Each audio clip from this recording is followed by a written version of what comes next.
Icya gatandatu, koresha mainnet wallet yawe niba itarakora, niba utarimuka kuri mainnet, ubwo ni ukuvuga niba Pi zawe zitaragera kuri mainnet cyangwa se zitaraba migrated, ushobora gukora activate wallet ya mainnet kugira ngo ubashe kujya muri ecosystem ya mainnet. Icy'ingenzi uba ugomba kuba wararangije ni KYC. Iyo uvuze activate wallet, ibi bintu byaravuzwe cyane, biravugwa cyane n'uyu munsi biracyavugwa. Aha rero barakubwira ngo niba utarabona migration ushobora gukora activate your wallet. Umutahira TV, shuti bakunzi b'Umutahira TV, reka nongere mbaramutse kandi mbifurize amahoro y'Imana aho muherereye hose ku isi. Mbabwire ni ibyiza bikomeze kuganza ibibi. Kuri uyu munota rero ngira ngo muri kureba ko muri iyi dashboard nubwo itahindutse yose uko yakabaye nk'uko wenda twari twiteze ko ishobora guhinduka bakaduha amakuru agendanye na AI muri Pi Network, uko AI izakoreshwa muri Pi Network nk'uko babisezeranye ko ku itariki 28 ibyo bintu bashobora kuzabikora. Ariko muri aka kanya ikigaragara ni uko baduhaye ibigendanye na Pi Today nk'uko dusanzwe tumenyereye ko ku itariki 28 z'ukwezi kwa gatandatu buri mwaka aba ari Pi Today. Ubu rero uyu munsi ni Pi Today, ariko muri Pi Today harimo ibintu byinshi bishyashya bidasanzwe cyangwa se bigiye kumvikana mu matwi yawe uyu munsi, akaba ari ibya mbere ukurikije izindi Pi Today zagiye zitambuka. Reka dufungure iyi Pi Today dukanze hariya, dukanze ahangaha ko niho twinjirira. Ni option baduhaye kugira ngo tumenye amakuru agendanye na Pi Today y'uyu munsi. Reka tuhinjirire hanyuma turebe ibikurikiraho byose ibyo batubwira muri iyi Pi Today. Turakandaho gutya nk'uko bisanzwe, tumara gukanda warahita haza ibingibi. Hanyuma iyo haje ibingibi rero ushobora kubisobanukirwa byose uko byakabaye twifashishije bwa buryo dukunda kwifashisha, kuko ku bantu bazi icyongereza gikeya cyangwa se batazi namba, dushobora kwifashisha uburyo bwo kubishyira muri za system zishobora kudufasha gusobanukirwa icyo bivuze mu rurimi rwacu rw'ikinyarwanda, aho dushobora kubyumva tukabisoma ndetse tukabisobanukirwa. Aha rero ngiye kugufasha kumenya icyo bishatse kuvuga. Turaza kubireba byose ngira ngo witaye kuri aka kantu kari ahangaha hejuru.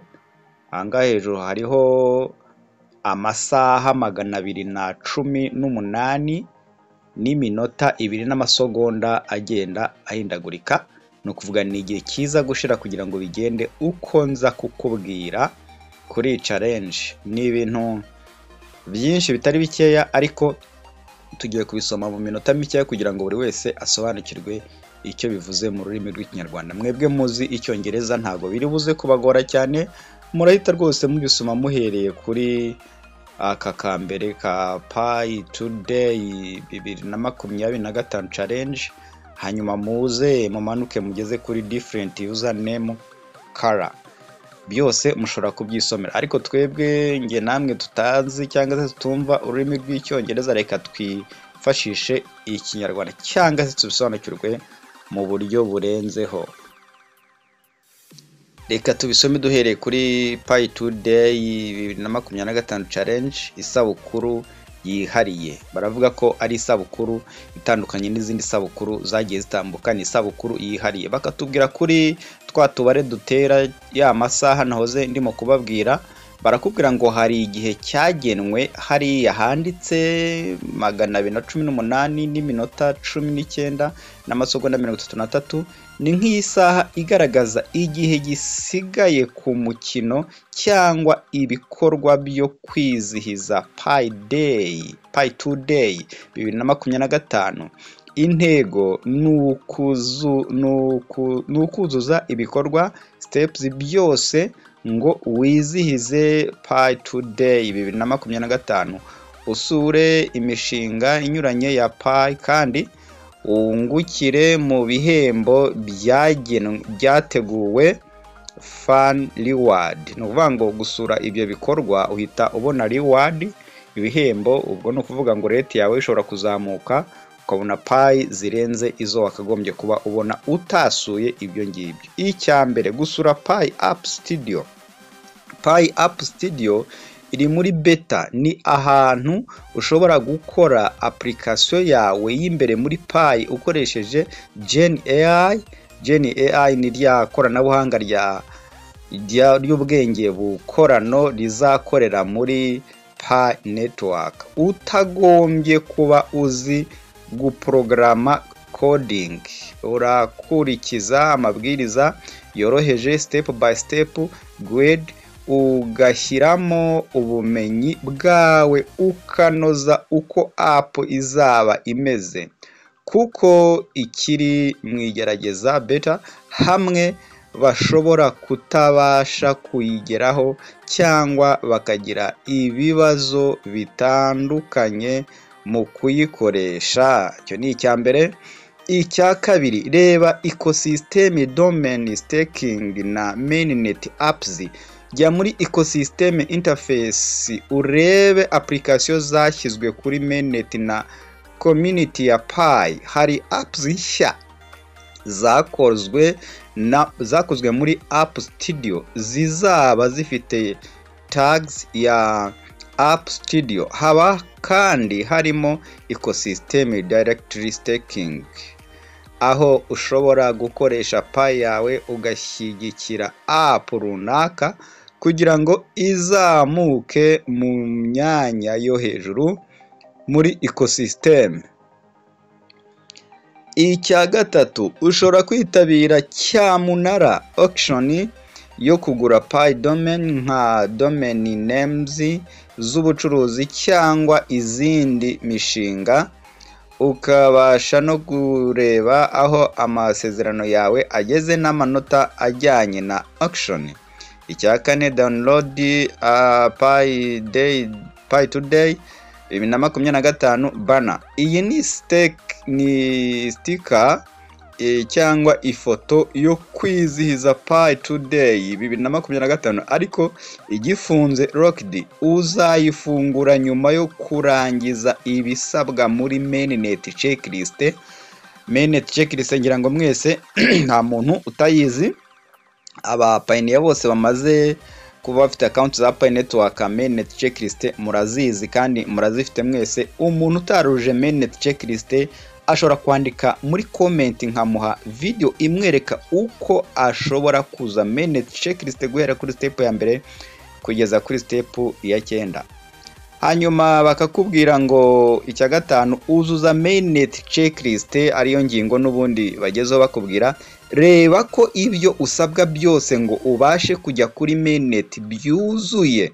KYC wallet migration, niba hari icyo utaruzuza bazaguha amabwiriza yo kubikora. Niba byose byuzuye, iyi step izahita iba completed. Urumva ko muri Pi network hari ibintu byinshi cyane tuba tugomba kwitaho, tukabimenya, tukabikurikirana. Umuntu utarakurikiranye umushinga wa Pi network nibi ngibi ndimo gusoma nta na kimwe ashobora gusobanukirwamo, wakumva ari nk'uko umuntu yaba arimo akubwira amahamba cyangwa ibindi bintu bitandukanye utazi. Ariko iyo wakurikiranye umushinga wa Pi network neza, ukabyumva, ukamenya account ya, kuko ibi byose bavuga bishingiye kuri account ya Pi network, umenya neza icyo barimo kukubwira ukanagisobanukirwa. Kuko ubu ngewe ndi kubyumva, nawe niba warakurikiranye iby'umushinga wa Pi network ushobora kubyumva, ariko utarabikurikiranye ntabyo wakumva. Ni handi uzajya kubwira abantu ngo bagufashe, mu kugufasha bakagutyaza.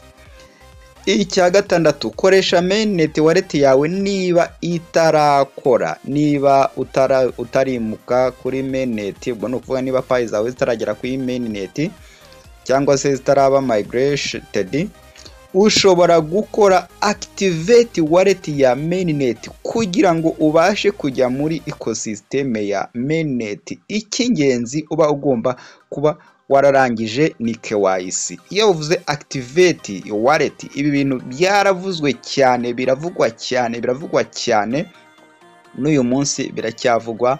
Aha rero barakubwira ngo niba utarabona migration ushobora gukora activate your wallet hanyuma ibyo bikakorwa ari uko wakoze KYC. Icya karindwi, reba node rankings kuri Block Explorer. Jya kuri Pi Block Explorer urebe page nshya igaragaza uko za nodes ziri mu myanya ranking. Niba ufite node urebe aho iherereye mu muyoboro.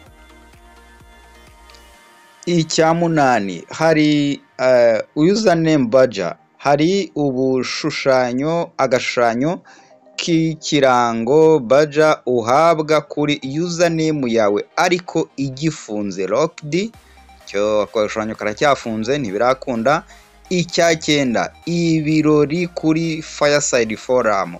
Mu gice cya Pi Today ya 2025 kuri Fireside usangize abandi ibyo wakoze muri App Studio, app ushyigikiye ukoresheje Apple staking cyangwa ibitekerezo byawe kuri app z'ahazaza muri Pi. Rinda gusubiza mu biganiro bitajyanye na Pi. Rinda gusubira mu biganiro bitajyanye na Pi app utility. Icya cumi, kurikirana Pi kuri social media. Kurikira imiyoboro ya Pi ku mbuga nkoranyambaga nka X, Twitter, Telegram, Instagram ngo ujye ubona amakuru agezweho ku mishinga na gahunda ya Pi Network. Icya cumi na rimwe, different username color. Hari uburyo bushobora guhindura ibara rya username yawe ariko nabwo buracyari bufunze kugeza wuzuje ibisabwa. Muri make, Pi Today ya 2025 ni isabukuru ngarukamwaka ya Pi, kandi uyu mwaka byashyizweho challenge ifasha abanyamuryango kwinjira mu bikorwa bishya bya Pi ecosystem, nkaho ukora app yawe, usura cyangwa ugashyigikira app ziri kuri mainnet, ndetse ukitabira cyamunara ya domain,